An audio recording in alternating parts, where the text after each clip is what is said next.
자, 이제 마지막 세 번째로 회계학 기초를 한번 말씀드려 볼게요. 이게 이제 제가 세 과목을 짧게라도 다 하는 이유는 세 과목의 성격이 좀 달라요. 이거를 알고 있어야 이 공부하는 데 도움이 되고 이해하는 데 도움이 되고 또 문제 푸는 데 도움이 되어서 맛보기로 한 번씩 보시라고 그런 거예요. 이제 칠판에다가 회계 정의를 한번 써드리려고 하는데 회계 정의가 뭐냐면 정보 이용자의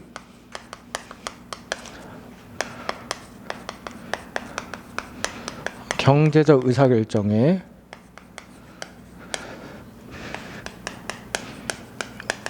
유용한 정보를 제공하기 위해서 정보를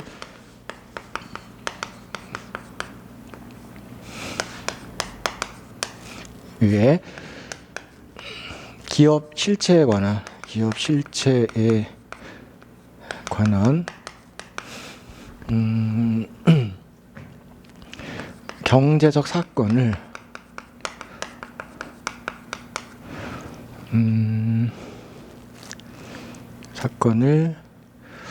뭐 파악한다 했나?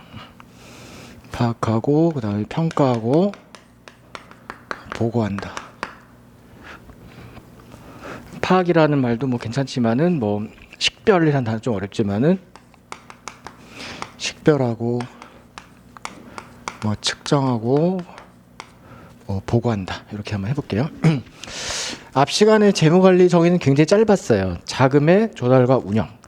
회계 또 정의는 생각보다 길어요. 그래서 이걸 좀 잘라갖고 한번 이해해 보는데 회계 정의 정보 이용자의 경제적 의사결정에 유용한 정보를 제공하기 위해서 기업 실체에 관한 경제 사건을 파악하고 평가하고 보고한다. 우선 첫 번째로 이 유용한 정보가 되려면 정보를 이용할 경우랑 이용하지 않을 경우를 비교했을 때 뭐가 더 좋은 결과가 나와야 돼요? 유용하다는 얘기는 이용할 경우가 더 좋은 결과가 나와요. 이래야 유용한 정보죠. 이게 어느 정도까지 유용하냐면은 이 정보를 이용했을 때 이용하지 않은 거에 비해서 만약에 주식 투자를 한다고 하면 더 돈을 벌 수 있으면 그렇죠? 그러면 유용하다고 볼 수 있겠죠. 그래서 이제 요즘엔 조금 안 그러는데 예전에 이제 금요일자 경제신문에 되게 뭐 전면 광고나 아니면 반면 광고나 하단 광고를 통해 가지고 금요일자에 내일 그러니까 토요일 날 여의도 어디서 뭐 주식 관련된 뭐 설명회를 할 테니까 모여라 그런 거를 많이 했었어요. 요즘에 이제 그냥 인터넷으로 많이 하는데 예전에는 근데 만약에 그게 공짜 그러니까 무료 특강도 있지만 유료 특강도 있었어요. 유료 특강 뭐 한 번에 그냥 10만 원도 받고 막 그랬거든요. 근데 만약에 10만 원을 내고 그 정보를 들었는데 그래서 뭐 A 종목이 좋다.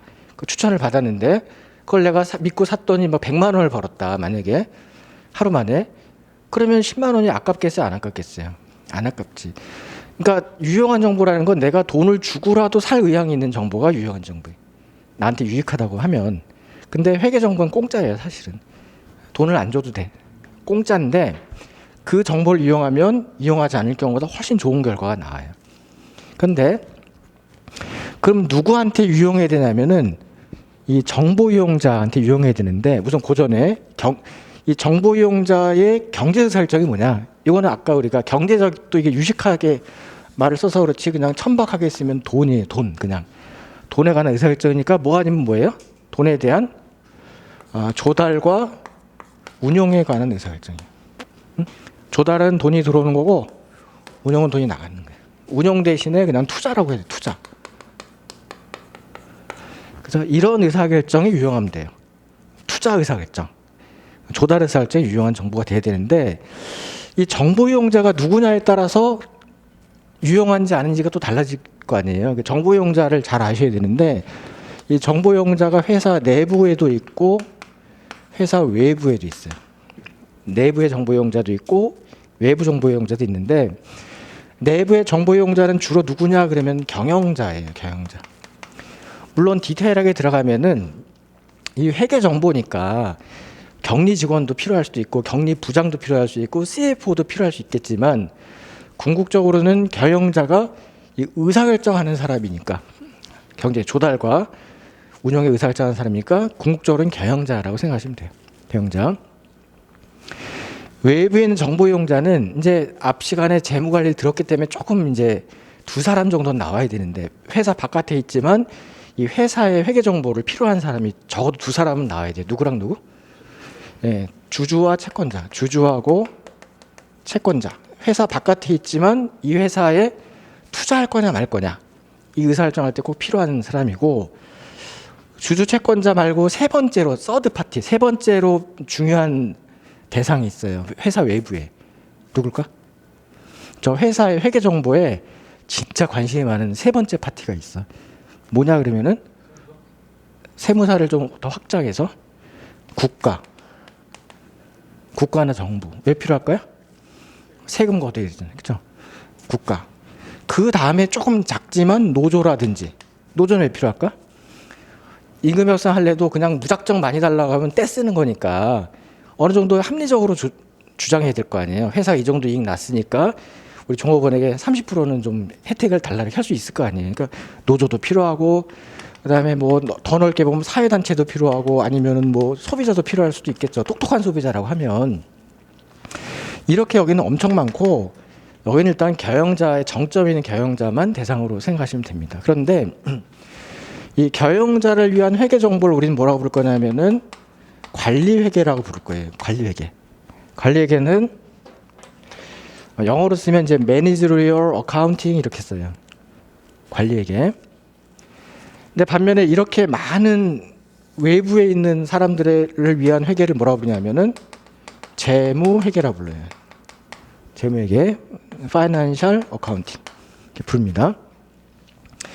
이 둘이 뭐가 다르냐면 관리회계는 내부 경영자가 의사결정할 때 필요한 그런 회계이기 때문에 그 필요한 정보가 고정돼 있을까요? 그때그때 다르고 상황에 따라 다를까요? 상황에 따라 다르다 이거예요. 그 다음에 그러면 이거 의사결정하기 위해서 사용한 기법이 매번 똑같을까요? 매번 다를까요? 매번 다르다 이거예요. 관리회계는 그 기법도 그때그때 다르고 상황에 따라 다르고 상황에 따라 다르다 이 정도 하시면 되고 그렇죠. 그래서 이제 이런 그 관리회계에 들어가는 영역 중에 가장 대표적인 게 이제 그 BEP 분석이라는 게 있어요. BEP 분석, 그다음에 뭐 차이 분석, 되게 이제 분석으로 끝나겠죠. 차이 분석. 그러니까 요거는 외부 보고용이고 이거 외부 엄밀히 말하면 외부에 보고하는 용이고 저희 공짜로 주는 정보고 이거 내부의 의사결정용이에요. 의사결정용. 좀 자세히 설명하면 의사결정용. 그죠? 근데 이제 그래서 상황에 따라 다르고 필요한 정보가 다르고 기법도 다 다르고 차이 분석도 있고 그다음에 무슨 뭐 예산 분석도 있고 그다음에 뭐 투자론도 있고 뭐 투자론은 재무관리에서 주로 배우는데 뭐 이런 것도 있고 뭐 되게 많아요. 자본 조달론도 있고 이런 것들을 관리회계라고 얘기를 합니다.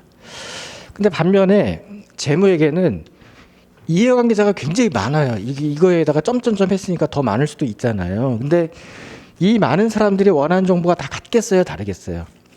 다 다르지. 그죠? 그런데 이게 공짜인데 이 사람 위한 정보, 이 사람 위한 정보를 다 따로따로 만들어서 보고하면 그게 회사 입장에서 합리적이에요? 그렇지 못해요? 그렇지 못하다고. 이게 공짜로 줄 건데. 그래서 여기는 한 사람밖에 없지만 다양한 정보, 다양한 기법 이런 걸 쓰는데 여기는 엄청 많지만 이 모든 사람에게 다 보탬이 되는 공통의 정보 하나를 만들어서 제공한다는 거예요.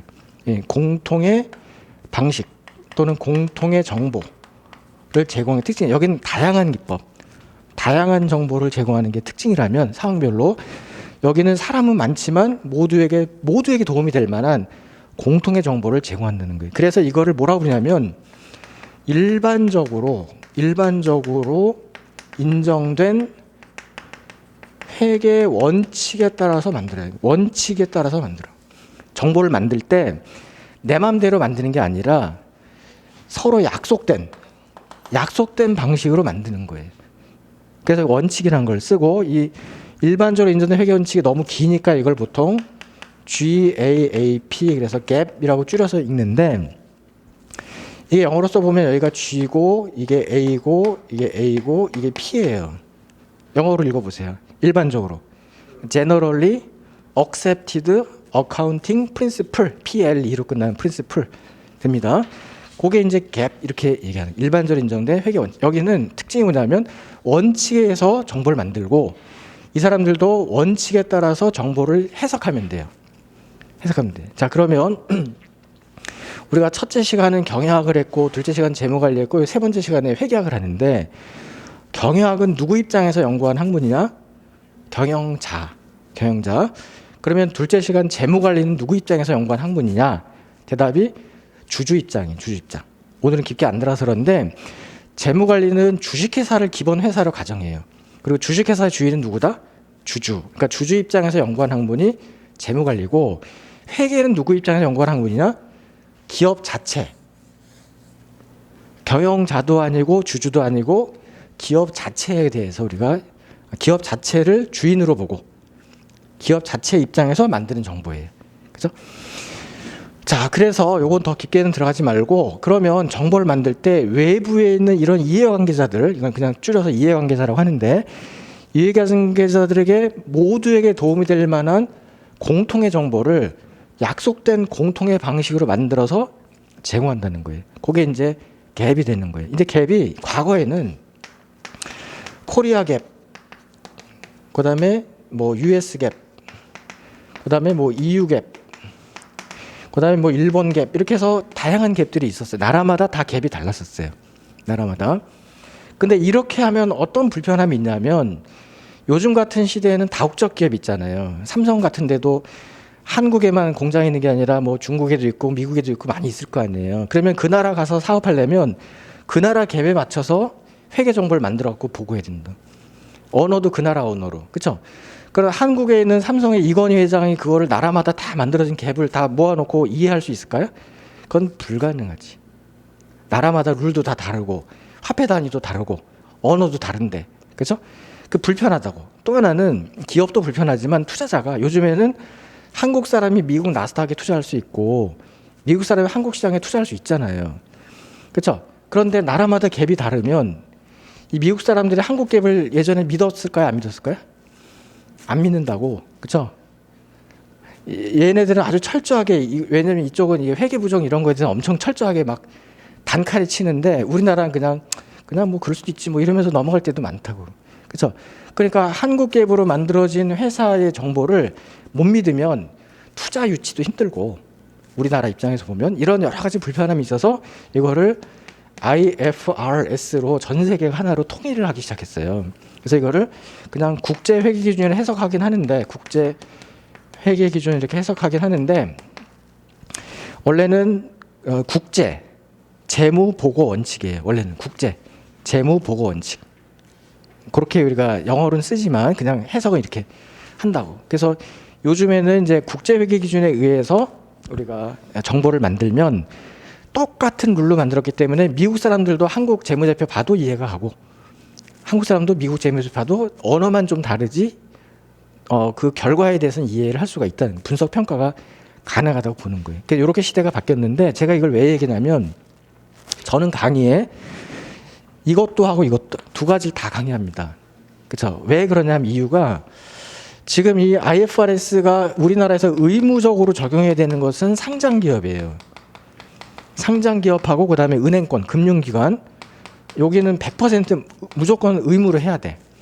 나머지는 선택이에요. 나머지 기업은 선택이에요. 해도 되고 안 해도 돼. 근데 우리나라 기업 숫자가 300만 개라고 치면 대기업부터 중소기업까지 다 합치면 300만 개라 치면은 여기에 들어가는 회사가 몇 개나 될까요? 한 1000개 정도밖에 안 돼. 여기는 1000개. 그럼 299만 9천 개는 여기 들어가는데 물론 여러분 이제 노무사이기 때문에 그 회계 이거를 여러분이 전문적으로 분석하지는 않겠지만은 여러분이 주로 이렇게 다루는 그런 회사들은 이쪽이 더 많을 수도 있잖아요. 이쪽이 많을 수도 있지만 이쪽이 많을 수도 어쨌든 개수는 이쪽이 더 많잖아요. 그렇죠? 그러니까 서로 대화하려면 이것도 알긴 알아야 된다는 거지. 해보세요. 옛날 이제 뭐 이런 기업들은 이거 해도 되고 저거 해도 되는데 옛날에 이걸 해왔었어, 과거에. 그러면 이걸 그냥 계속 갈까요? 이걸로 바꿀까요? 어떻게 보세요? 바꾼다. 바꾸는 회사는 그러니까 국제화된 사업하려면 반드시 바꿔야 돼.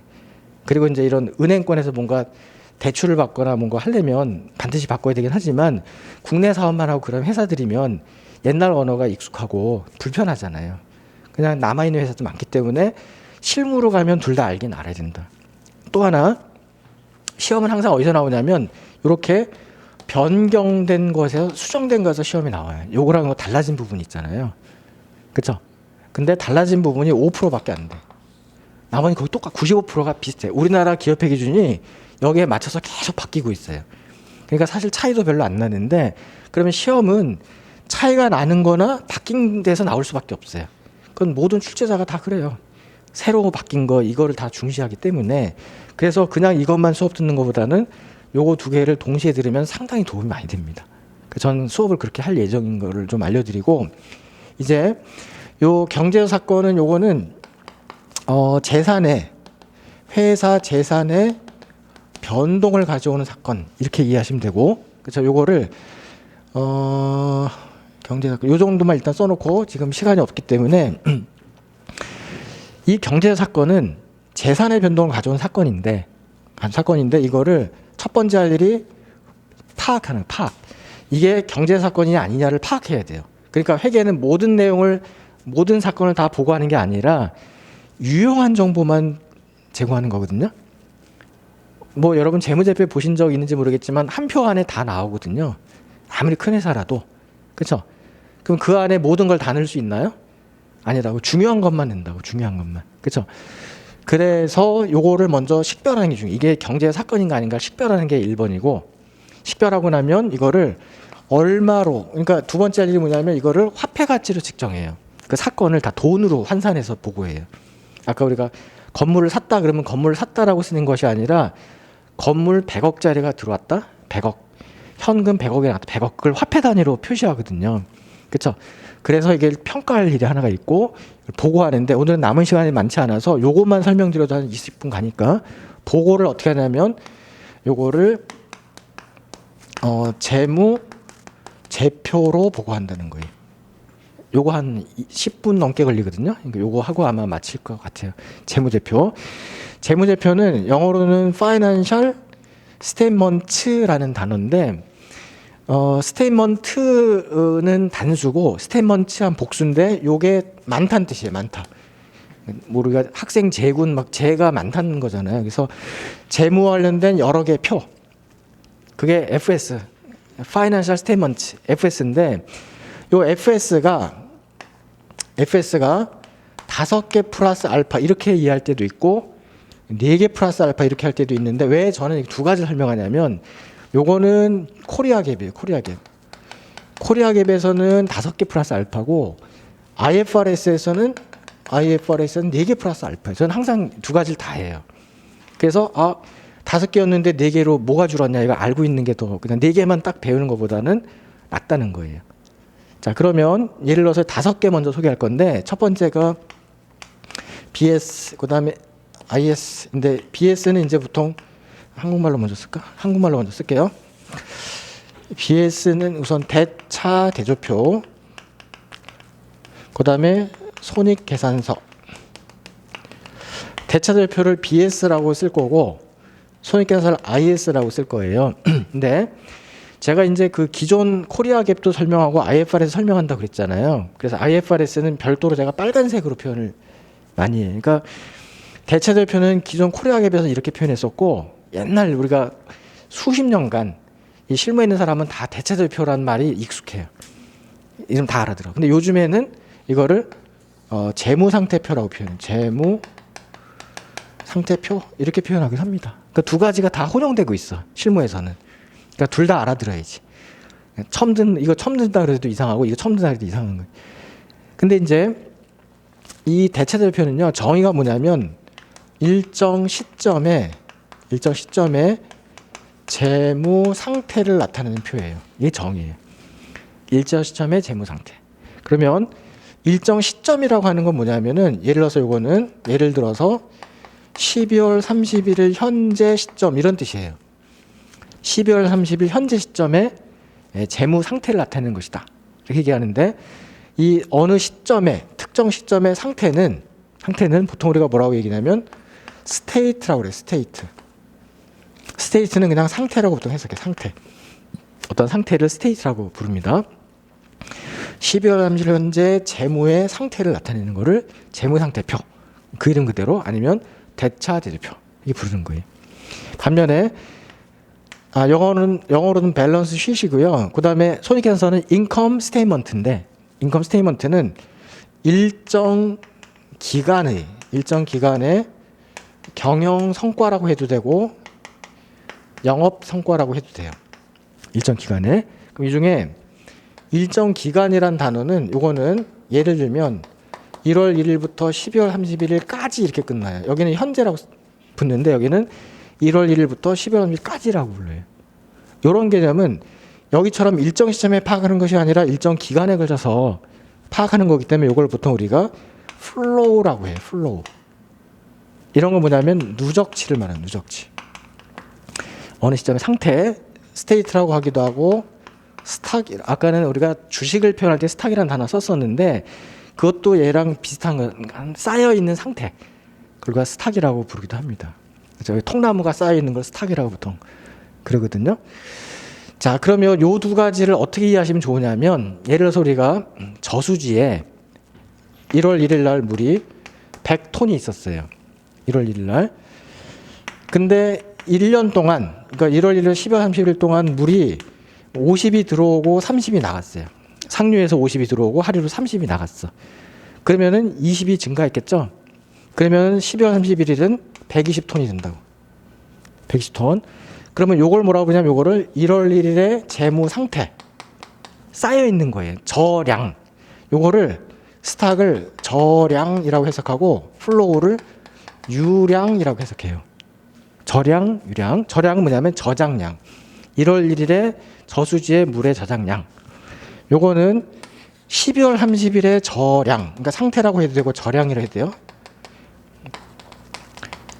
자, 저수지에 갔더니 요만큼이 쌓여 있어. 그런데 그 이유가 뭐냐면 1년 동안 그러니까 이건 1월 1일부터 12월 31일까지 50이 늘고 30이 나갔기 때문에 20이 증가한 거다 이렇게 보는 거예요.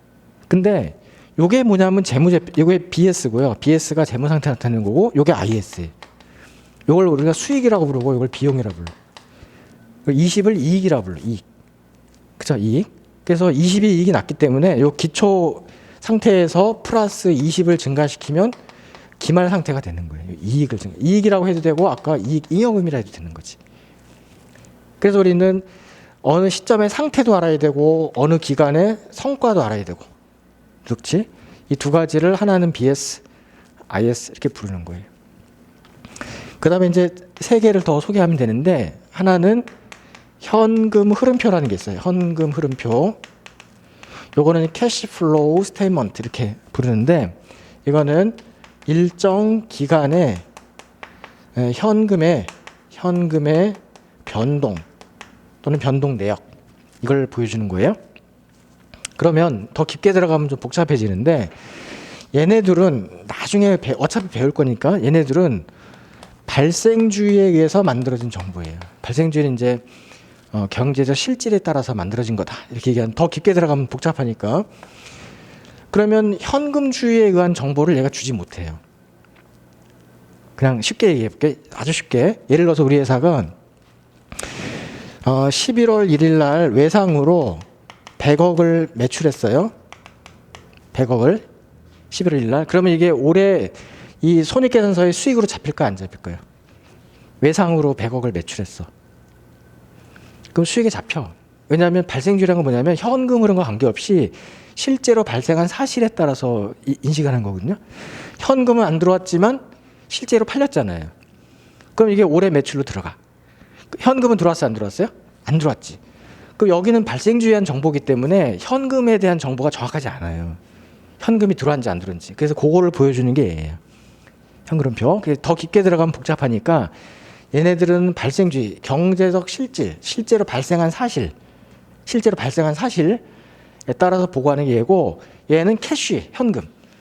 실제로 현금의 움직임을 보여주는 게 얘인데 그러면 왜 요거만 갖고 부족하니까 얘로 우리가 보완하는 거거든요. 얘네들의 주는 정보를 조금 더 보완하는 거다. 이게 유용한 정보가 되려면 발생주의한 정보도 되게 중요하지만 현금주의한 정보도 중요합니다. 이 회사가 현금이 있는지 없는지도 되게 중요한 거예요. 그래서 이걸 추가로 보완하는 성격을 하고 있다. 이 정도 하시면 되고, 그 다음에 이거 말고 이제 뭐 자본 변동표가 있고요. 자본 변동표, 요거는 equity change statement. 그 다음에 이제 마지막이 이익 잉여금 처분 계산서. 자, retained earning statement 이렇게 되는데, 자본 변동표는 일정 시점의 자본의 상태하고 그다음에 일정 기간의 자본의 변동, 이 두 가지를 다 보여주고 있고요. 그다음에 이익잉여금 처분 계산서는 줄여서 이익잉여금의 처분 내역을 보여주는 거예요. 자, 그 자본의 변동은 누가 관심을 가질까요? 저기 외부에 있는 사람, 주주, 채권자, 국가, 노조, 사회단체 중에서 자본의 변동에 관심 있는 사람이 대표적으로 누굴까요? 그건 주주입니다. 주주. 그렇죠? 현금에 관심 있는 사람은 주주, 채권자 중에 누가 관심이 많을까요? 일단은 주주, 채권자 둘 다인데, 채권자는 왜 관심 있냐면 내가 과연 이자를 받을 수 있을까? 이자는 캐시로 직접 나와야 되기 때문에 회사가 발생주에서 이익이 나도 외상으로 100억 매출했으면 회계상은 이익이 나지만 현금이 있어요, 없어요? 없으면 나한테 이자 줘요, 못 줘요? 못 주잖아. 그러니까 현금 내역도 알고 싶다는 거지, 채권자들은. 그 다음에 나중에 깊어지면은 주주도 관심이 있어요. 왜냐하면 기업 가치 구할 때도 얘도 영향을 주거든요. 요거는 주로 주주가 관심 있는 거고, 요거 이익잉여금은 이익잉여금의 처분이 두 가지밖에 없어요. 하나는 아까 보여드린 건데, 하나는 유보, 하나는 배당이에요. 아까 이익잉여금은 누구 거라고 그랬어요? 주주 거지. 그러니까 주주는 이걸 처분하는 방법이 여기 앞에다 공간이 되면 사내 유보, 사회 유출, 이거는. 그렇죠? 요거를 몇 대 몇으로 갈랐느냐. 100대 빵도 되고 50대 50도 상관없어요. 주주만 잘 설득하면 0대 빵, 0대 100도 돼. 어쨌든 요것도 누구 관심일까요? 그러면 주주 관심, 주주. 그렇죠? 그러니까 요 두 가지 정보만 갖고는 완벽한 정보를 주지 못하기 때문에 보완해서 이런 걸 조금 더 주는 것이다. 플러스 요 알파가 뭐냐면 주석인데, 주석은 뭐냐면은 여러분 혹시 대학원에서 논문 써본 적 있어요? 요즘 대학교도 논문 쓰는지 모르겠는데 대학원생도 논문 쓰면 논문에 주석 많이 달잖아요. 위에다가 번호 매기고 밑에다가 풋노트를 해갖고 자세히 설명하는 거. 근데 이 재무제표는 이게 표기 때문에 여기다가 엄청나게 많은 정보를 넣을 수가 없어요. 여기는 결과만 보여주고 자세한 설명은 여기서 해준다. 번호 매기고 밑에다가. 근데 이거도 재무제표에 들어간다. 이렇게 하시면 되고, 이제 마지막 우리가 K갭에서는 대차대표 불렀던 거를 이제 IFRS는 재무상태표라고 부르듯이 손익계산서 부른 거를 IFRS는 포괄 손익계산서라고 불러요. 포괄이라는 말을 이제 붙이는데, 이 포괄 손익이 뭔지는 좀 깊어요.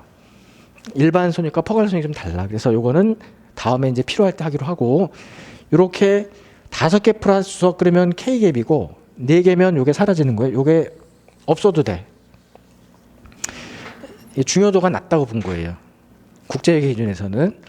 그래서 여기 없어도 되는데, IFRS는 여기 사라져도 되는데, 실무에 가시면 이게 보고가 되고 있을까요? 안 되고 있을까요?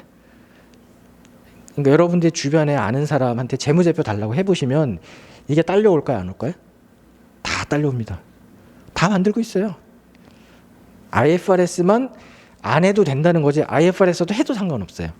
안 해도 된다, 이렇게 한 것뿐이지. 그래서 실무 봤더니 다 하고 있어요. 그러니까 이걸 아예 소개 안 받는 게 좋겠어요? 소개받고 알고 있는 게 낫겠어요? 소개받고 알고 있는 게 낫지. 그래야 대화가 될 거 아니에요, 업체 사람들하고. 그런 의미에서 우리는 기존 갭도 배우고 IFRS도 배우는 거예요. 회계는 이런 식으로 수업이 진행됩니다. 그래서 일단은 시간이 많이 갔으니까 여기서 뭐 하고 싶은 얘기 많지만 그냥 맛보기니까 이 정도만 하고, 다음에 또 만나서 더 깊게 나누기로 하겠습니다. 예, 이걸 마치겠습니다. 예, 감사합니다.